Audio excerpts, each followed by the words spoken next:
Morning everyone. ठीक है, कल हमने पढ़ा था साइक्लोट्रॉन। ठीक है, उसकी थ्योरी पढ़ी, उसकी कंस्ट्रक्शन प्रिंसिपल कैसे वर्क करता है वो। ठीक है, उस पे उसकी पहले हमने जो मैग्नेटिक फील्ड के बारे में पढ़ा था, force, magnetic Lawrence force, charge particle पे कैसे एक्ट होता है। ठीक है, पर उसमें एक थोड़ा मुझे चेंज बताना है। मैंने जो ये लॉ बताया था कि ये मैग्नेटिक फोर्स है, ये मैग्नेटिक फील्ड है, और ये मैंने मोशन ऑफ चार्ज पार्टिकल बताया। जब पॉजिटिव चार्ज रहा, पॉजिटिव चार्ज, तो तभी ये पॉजिटिव चार्ज की जो डायरेक्शन है मूव होने की, उसके लिए ये यूज करना है। ठीक है, ये वाला। अगर इलेक्ट्रॉन रहा, नेगेटिव चार्ज रहा, अगर सपोज पॉजिटिव चार्ज इधर है, ये पॉजिटिव चार्ज है, हाँ इधर मूव रहा है, समझ लो पहले आप। पॉजिटिव चार्ज अगर इधर मूव हो रहा है, इसकी वेलोसिटी भी है और मैग्नेटिक फील्ड ये है, तो डेफिनेटली फोर्स ऐसे अप्लाई होगा, बराबर है। फोर्स आपकी तरफ ये देखो, वेलोसिटी, यानी वेलोसिटी मींस ये करंट की डायरेक्शन है। एक्चुअली क्या होता है, ये लॉ जब यूज करते हैं हम, तो ये करंट होता है, यानी motion of charge particle. Positive charge particle जिस तरफ मूव होता है, उधर ही करंट की डायरेक्शन हम कंसीडर करते हैं। ठीक है, इलेक्ट्रॉन के मोशन के अपोजिट। अगर किसी कंडक्टर से, इधर ध्यान दो, किसी कंडक्टर से इलेक्ट्रॉन अगर इधर मूव होता है, तो हम करंट की डायरेक्शन इधर कंसीडर करते हैं, बराबर। मींस ये जो डायरेक्शन है पॉजिटिव चार्ज की डायरेक्शन जिस तरफ होंगी, उस तरह पे हम करंट की डायरेक्शन कंसीडर करते हैं अपोजिट टू इलेक्ट्रॉन। तो इसमें थोड़ी ट्विस्ट है, यानी थोड़ा चेंज है, ज्यादा चेंज नहीं है। अगर ये पॉजिटिव चार्ज इधर मूव होता है, तो ये वेलोसिटी, ये मैग्नेटिक फील्ड और फोर्स आपके तरफ है, बराबर है। पर यहाँ पे अगर नेगेटिव चार्ज है, तो लॉ ऐसे यूज करना, ऐसे ही सेम, ये मैग्नेटिक फील्ड, ये मोशन, यानी ये सिर्फ ये जो फोर्स है आपके तरफ है ना, तो इलेक्ट्रॉन के लिए वो इनसाइड होगा, इलेक्ट्रॉन के लिए किधर होगा, इनसाइड। सिर्फ उसको अपोजिट कर देना, लॉ यूज कर लो, लॉ यूज कर दो। कंसीडर करना कि पॉजिटिव चार्ज है, इलेक्ट्रॉन रहा तो भी पॉजिटिव चार्ज ही कंसीडर करो, बाद में फोर्स की डायरेक्शन उसको उल्टा कर दो, हो गया। इतना ही है इसमें। ठीक है, नहीं कभी कभी इलेक्ट्रॉन के प्रॉब्लम में फोर्स की डायरेक्शन के लिए आपको प्रॉब्लम जाएंगे। ठीक है, इसलिए कोई एक ही चार्ज पार्टिकल के लिए ध्यान में रखो, बाद में क्या करना है, उसको रिवर्स कर दो। इधर है आपके तरफ है फोर्स, तो उसको अपोजिट डायरेक्शन में इलेक्ट्रॉन के लिए। ये जो है motion of charge particle, positive charge particle, magnetic field, यानी करंट की डायरेक्शन, इसको हम करंट बोलते हैं, करंट, मैग्नेटिक फील्ड, फोर्स। ठीक है, तो करंट यानी पॉजिटिव चार्ज की डायरेक्शन, करंट की डायरेक्शन सेम रहती है, इसलिए वो उसके लिए लागू होता है। ठीक है, पर इलेक्ट्रॉन की अपोजिट डायरेक्शन रहती है, करंट के अपोजिट रहता है इलेक्ट्रॉन की डायरेक्शन। ठीक है, इलेक्ट्रॉन जिधर मूव होता है, करंट के अपोजिट मूव होता है, बराबर है। तो इसके लिए सिर्फ क्या करना है, इस फोर्स को, इधर आया फोर्स, पहले अप्लाई करो, जिधर आता है उसके अपोजिट फोर्स की डायरेक्शन बता दो। ठीक है, ध्यान में रखो। अब कल हमने साइक्लोट्रॉन पढ़ा था, साइक्लोट्रॉन के लिमिटेशन हमने नहीं देखे, बराबर है। पर पहले लिमिटेशन के पहले हम कुछ प्रॉब्लम लेंगे, बाद में लिमिटेशंस लेंगे। ठीक है, साइक्लोट्रॉन की लिमिटेशन, दो ही लिमिटेशंस है, एक दो लिमिटेशंस है, वो हम प्रॉब्लम होने के बाद लेंगे। ठीक है, पहले प्रॉब्लम सॉल्व करेंगे। तो प्रॉब्लम लिख लो आप। प्रॉब्लम है copper, first problem, copper has 8 into 10 to the power 28 conduction electron per meter cube, conduction electron per meter cube. A copper wire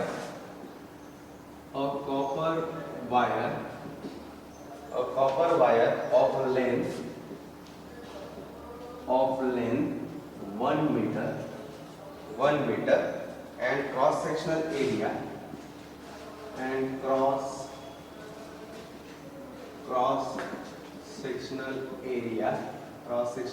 दिया है 8 into 10 to the power minus 6 meter square, carrying current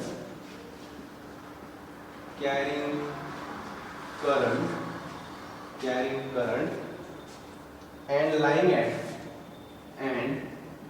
lying at right angle to magnetic field, right angle to magnetic में shortcut लिखता हूँ, magnetic field of strength, उसकी strength है strength, कितनी strength है उसकी 5 into 10⁻³ टेस्ला एक्सपीरियंस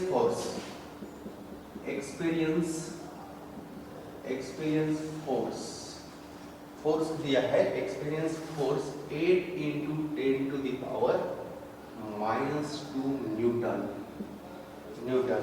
कैलकुलेट, क्या निकालना है आपको? कैलकुलेट है, ठीक है।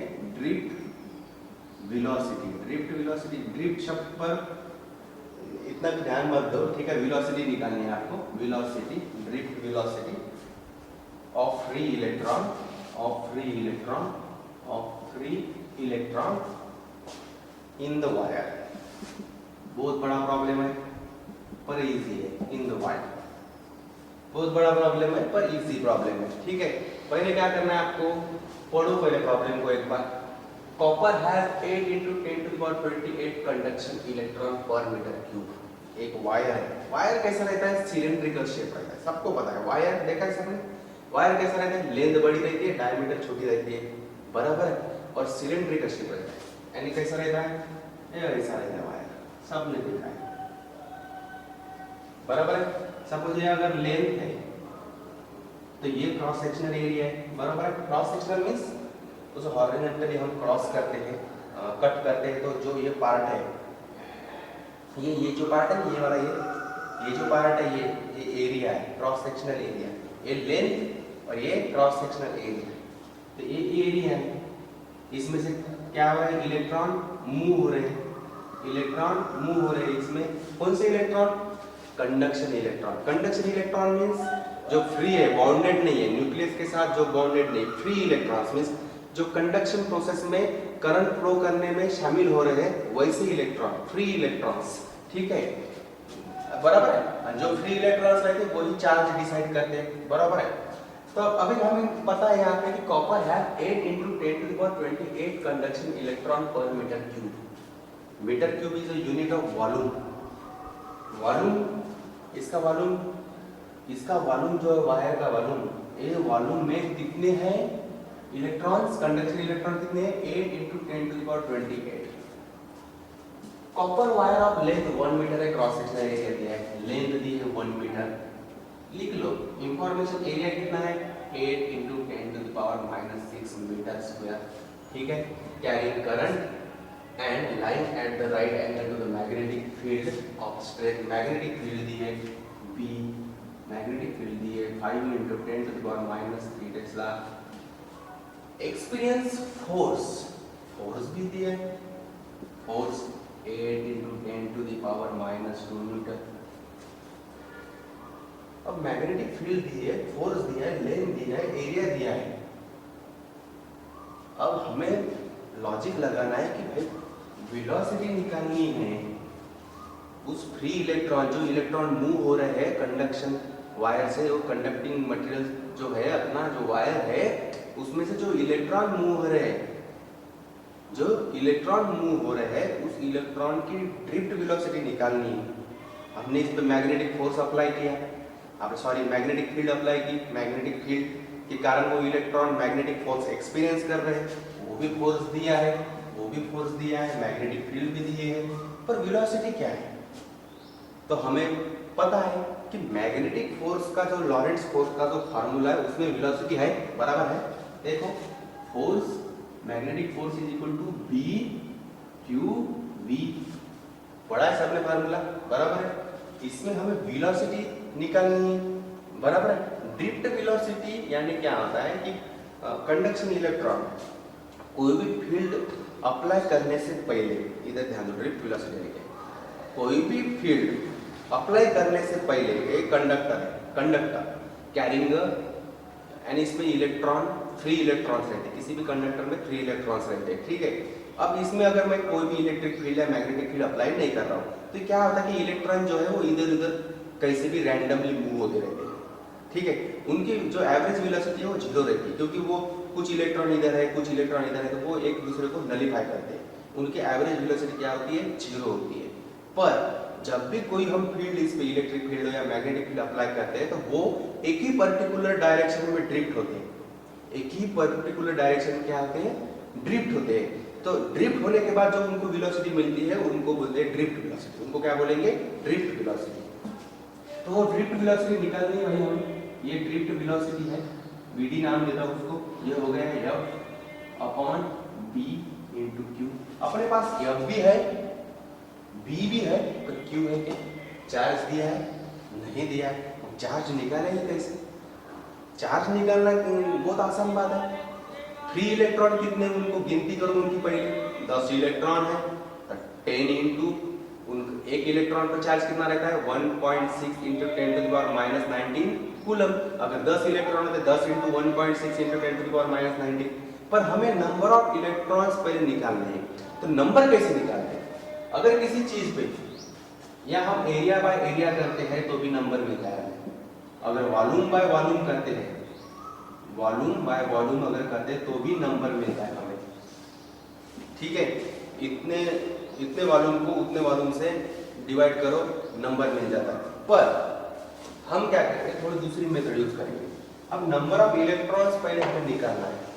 ये जो है Q, ये टोटल चार्ज है, ये क्या है, टोटल चार्ज। तो टोटल चार्ज निकालने के लिए हमें टोटल फ्री इलेक्ट्रॉन्स निकालने पड़ेंगे, क्या है देखिए, बराबर number of electrons per unit volume दिया है।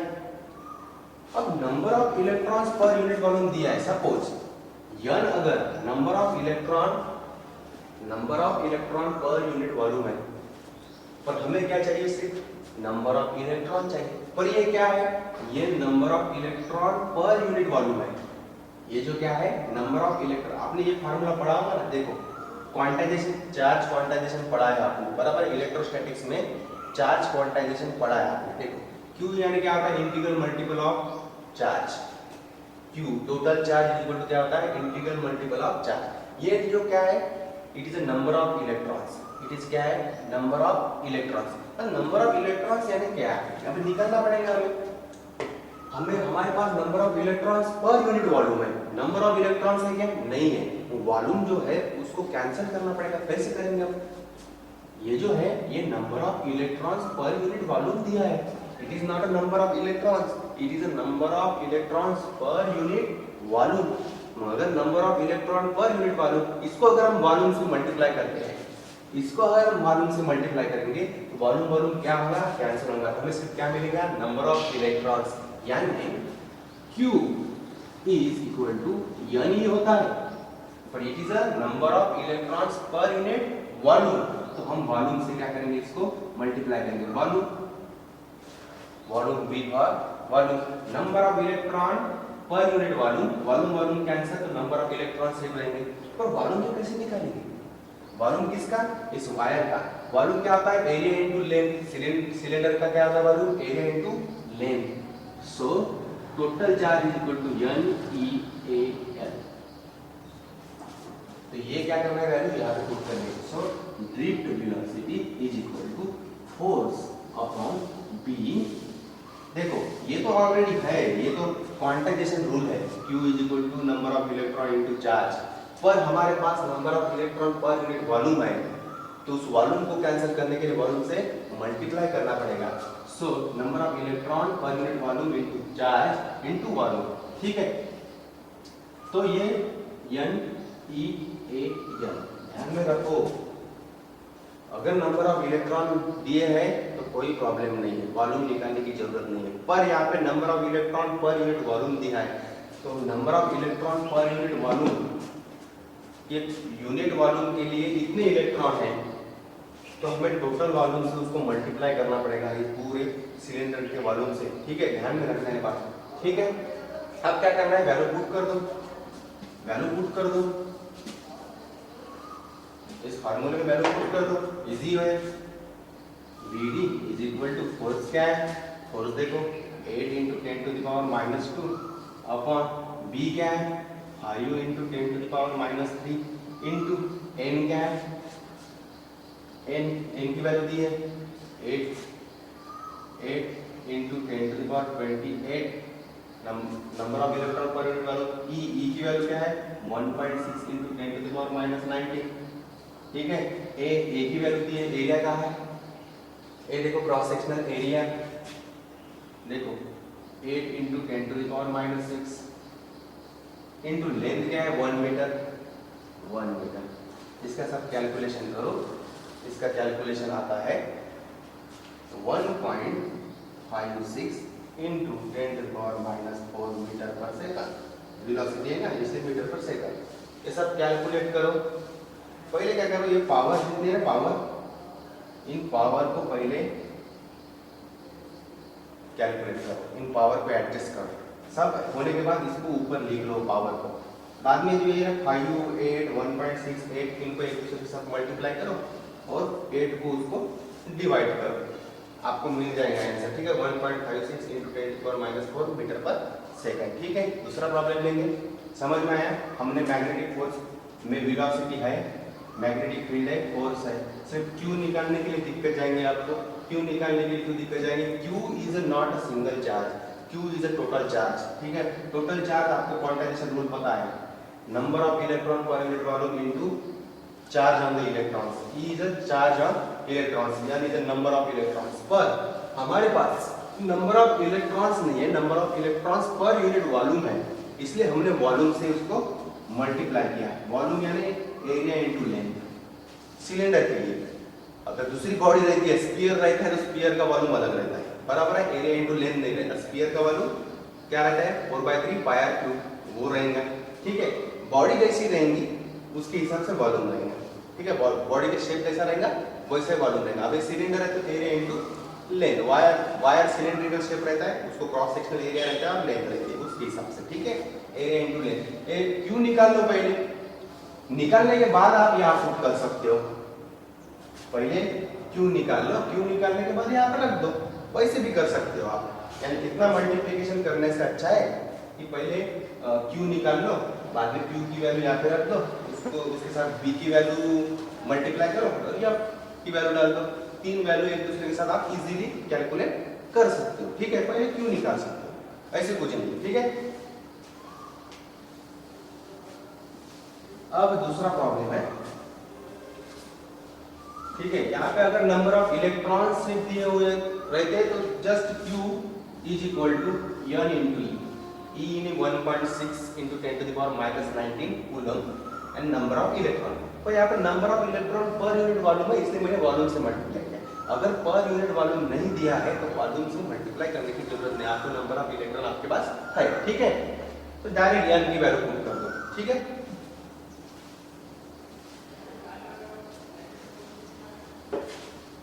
ठीक है, दूसरा problem, electron moving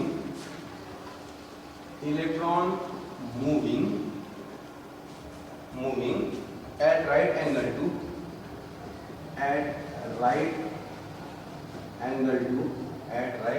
to uniform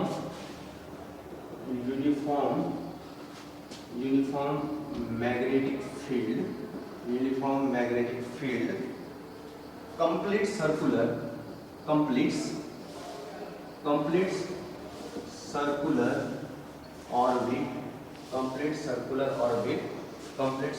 orbit in 10⁻⁻6 second.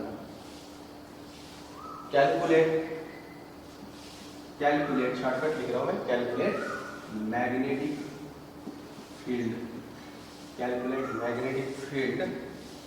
ठीक है, और मास ऑफ इलेक्ट्रॉन दिया है, 9 इंटू 10, सबको पता है वैल्यू की 31 किलोग्राम।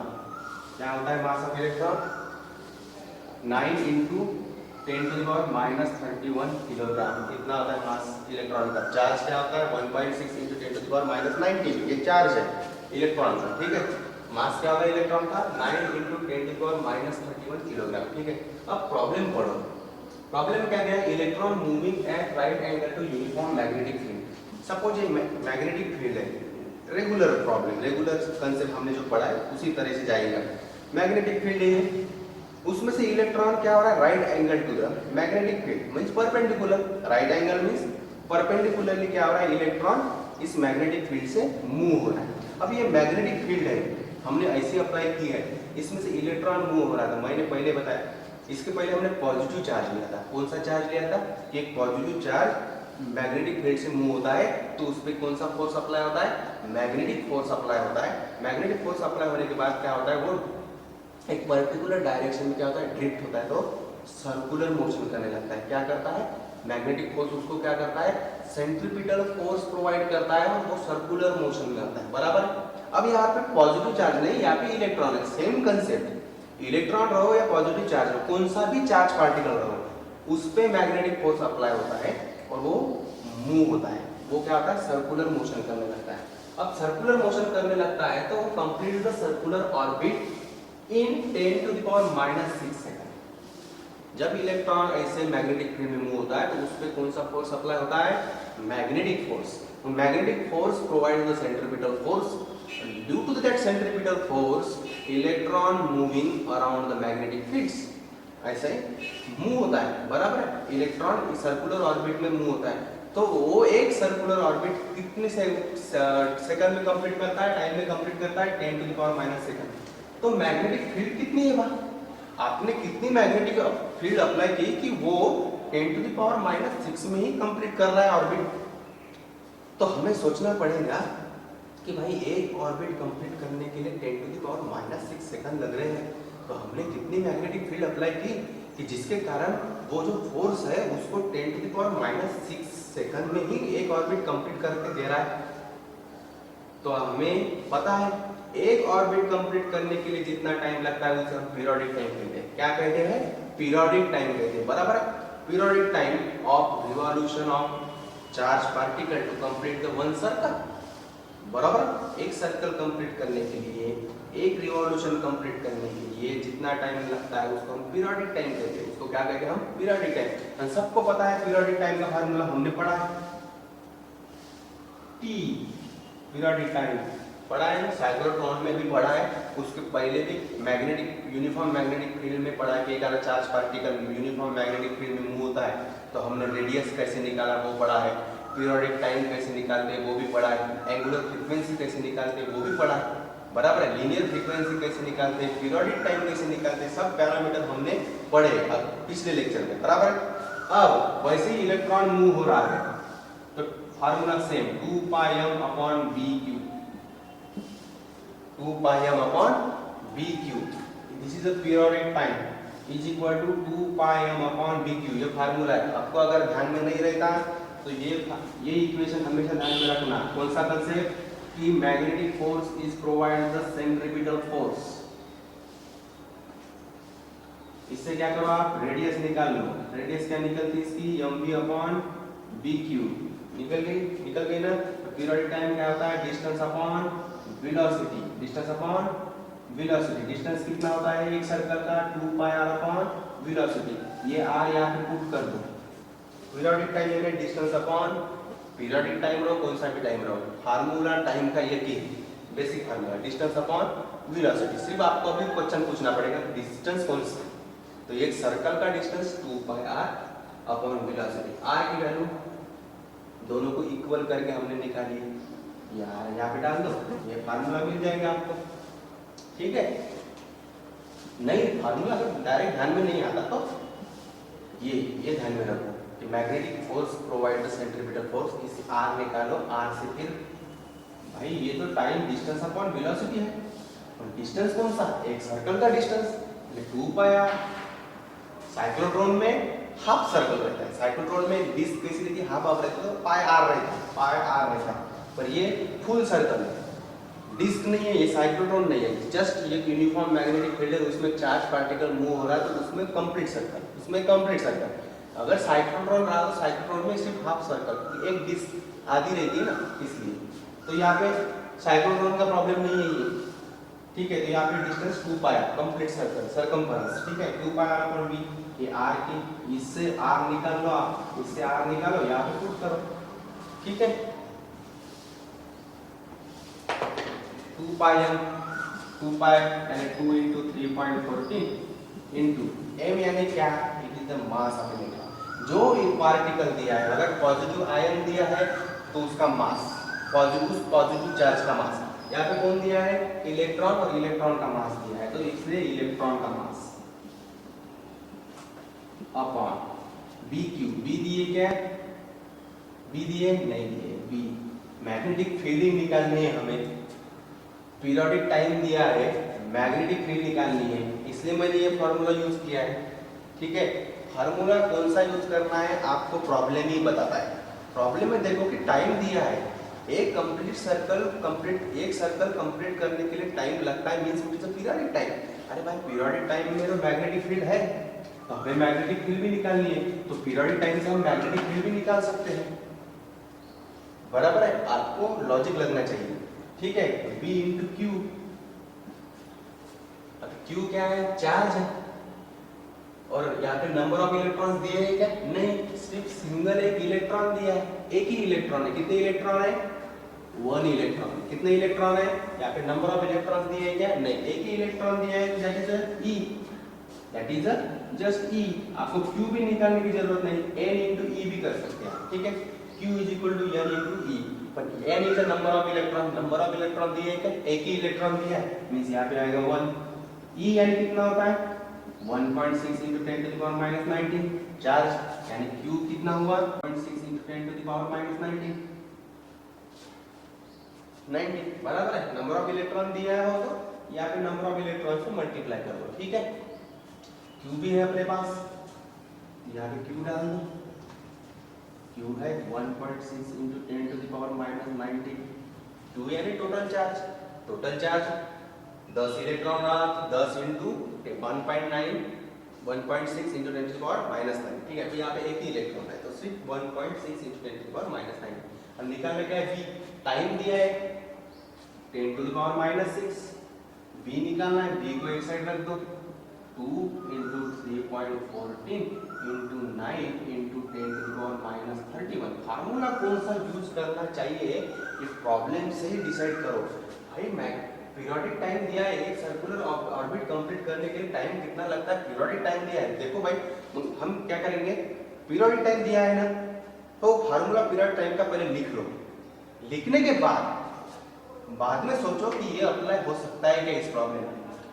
2 की वैल्यू है अपने पास, पाई की वैल्यू है, मास भी दिया है, Q भी दिया है, चार्ज दिया है क्या, चार्ज प्रॉब्लम में चार्ज दिया है क्या, नहीं, पर स्टैंडर्ड वैल्यू हमें पता है ना, 1.6 into 10 to the power minus 19 charge, electron का चार्ज पता है हमें, चार्ज भी पता है, 2 भी पता है, पाई भी पता है, मास भी दिया है, पीरियोडिक टाइम भी दिया है, यहाँ पे T, यहाँ पे T था ना, T भी है अपने पास, तो T तो निकाल सकते हैं। अरे पहले क्या करना, पेज पे फार्मूला लिख लो, पीरियोडिक टाइम दिया है, पीरियोडिक टाइम का फार्मूला लिख लो, बाद में देखो कि अप्लाई होता है कि नहीं होता है। इसमें से सब पैरामीटर है क्या, दिए हुए है ना, तो फिर अप्लाई होता है। ठीक है, तो B 10 to the power minus 6 into 1.6 into 10 to the power minus 19, इसको ये जो पहले पावर है ना एडजस्ट करो, पावर एडजस्ट करो, ये आना चाहिए आपको, इसको ऊपर लेके जाओ, ये प्लस 19 होता है, ये भी प्लस 6 होता है, क्या होता है 10 to the power minus 31 है, प्लस 19 हो जाएगा, प्लस 6 हो जाएगा, 19 प्लस 6 25 माइनस 31 देखो, माइनस 31 प्लस 25 कितना होगा 6, ये माइनस 6 होगा, and 10 to the power minus 6 बच गया है।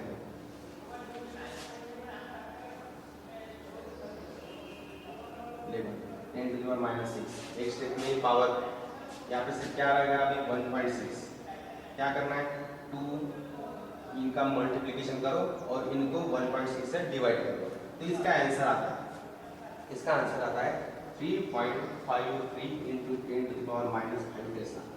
इजी है प्रॉब्लम, सिर्फ आपको कौन सा फार्मूला यूज करना है किस प्रॉब्लम पे ये आना चाहिए। ये कब आएगा, जब आप नंबर ऑफ प्रॉब्लम की प्रैक्टिस करोगे, और प्रॉब्लम को समझोगे। ये देखो कि यहाँ पे दिया है टाइम और मैग्नेटिक फील्ड निकालने, यानी टाइम और मैग्नेटिक फील्ड का कोई रिलेशन है क्या, टाइम यानी पीरियोडिक टाइम और मैग्नेटिक फील्ड का रिलेशन है क्या। देखो रिलेशन है कि नहीं है हमें नहीं पता, पर फार्मूला लिख के देखेंगे, पहले फार्मूला लिख के देखो, मैंने लिख के दिखा 2 पाई m अपॉन bq। अरे टाइम है और मैग्नेटिक फील्ड निकालनी है। टाइम है अपने पास, Q भी है, पाई भी है, M भी है, मास ऑफ इलेक्ट्रॉन Q है, चार्ज ऑफ इलेक्ट्रॉन है अपने पास। तो भाई इसको इधर लेके जाओ, V is equal to 2 pi m upon Q into T। हो गया मैग्नेटिक फील्ड। ऐसे आपको समझना चाहिए, ठीक है। कल हम लिमिटेशंस ऑफ साइक्लोट्रॉन लेंगे, ठीक है, वो भी इंपॉर्टेंट है, और ये उसके साथ एक दो प्रॉब्लम लेंगे, ठीक है। Thank you.